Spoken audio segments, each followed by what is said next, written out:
Bonjour à tous, c'est Yannick. Voilà donc, aujourd'hui, on se retrouve pour notre rendez-vous de la sagesse de la semaine, la pensée la plus sage que les Français, notamment, doivent garder à l'esprit cette semaine. Alors, cette semaine, du 7 au 13 décembre 2020, voici les deux cartes que j'ai tirées. J'ai jeté mon dévolu sur le tarot des mille et une nuits et il en est sorti tout d'abord la carte des étoiles. Donc là, je me suis dit, chouette, on va avoir une note d'espoir cette semaine. Et puis, je sentais quand même pas très bien la deuxième carte et quand j'ai retourné, j'ai eu le diable. Bon, patatrac, c'est pas grave, on va voir ce que ça veut dire tout ça. J'ai fini par comprendre pourquoi il y avait à la fois l'espoir et puis le diable qui ressortait en même temps. Donc, les étoiles. Donc là, on nous parle de croire en quelque chose. Normalement, on nous parle souvent de croire en sa bonne étoile, de croire en l'avenir, de croire en la chance, de croire en un meilleur qui va arriver, en un futur.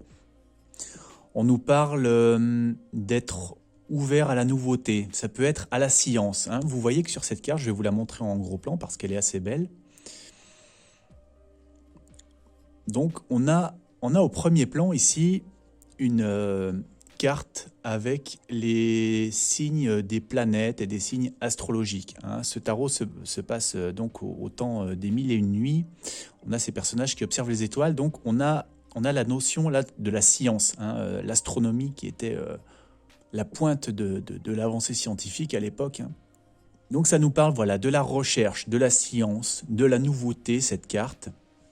Et de croire, d'avoir foi, puisqu'on est dans les étoiles, d'avoir foi en la nouveauté, dans la science. Il y a aussi le côté négatif, souvent, des étoiles, qui est justement de perdre un petit peu pied avec le contact, avec la réalité concrète.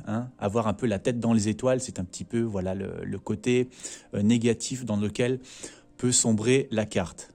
Ne plus être assez réaliste, finalement, des fois. Donc voilà, cette foi dans la science, moi, que j'ai perçue ici, eh bien voilà. Ici, on a la carte du diable qui vient nous prévenir qu'il y a un danger, qu'il y a notamment, en fait, moi là, le mot qui ressort, c'est aliénation. J'y vois vraiment ce mot cette semaine, aliénation.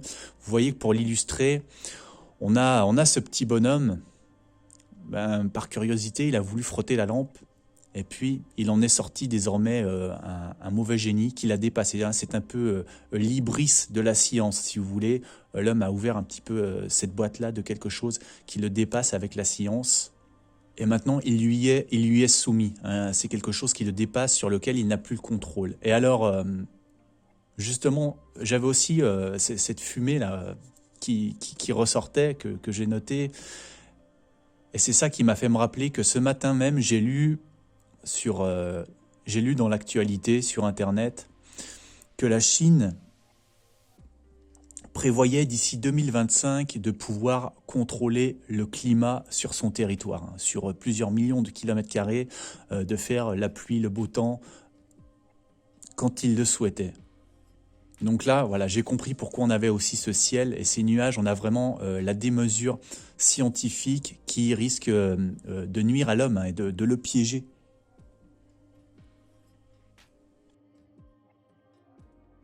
Voilà, le petit homme qui aurait dû rester humble, maintenant il a fait quelque chose qu'il regrette, qui le dépasse, sur lequel il n'a plus le contrôle. Et un des mots-clés de cette carte dans ce tarot, c'est évaluation erronée. Donc voilà, il y a bien quelque chose qui a été mal évalué et qui se retourne contre lui au départ.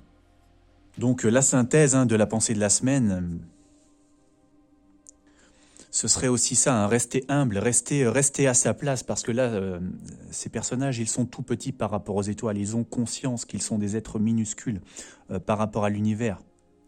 Donc restez humble et gardez l'espoir, et ne mettez pas celui-ci de manière complète et aveugle dans une science effrénée qui, elle, pourrait échapper totalement à ceux qui l'ont créé, et au final les perdre.